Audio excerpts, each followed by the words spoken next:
கோயிலுக்கு 10,000 ரூபாய் கொடுக்க நினைக்கிற எனக்கு என் பக்கத்து வீட்டில் தேவையில் இருக்கிற ஒரு சகோதரிக்கு 100 ரூபாயை தர முடியவில்லை என்றால்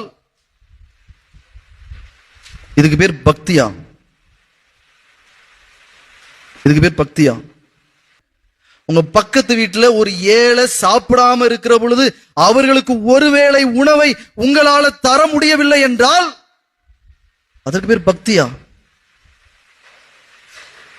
மக்களே, நான் இப்படி கேட்கும் பொழுது உங்களுக்கு எல்லாம் மண்டையில ஒரு மாதிரி ஓடும். பைத்தியகாரத்தை நம்ம பிரசங்கம் வச்சிட்டு இருக்கிறானே.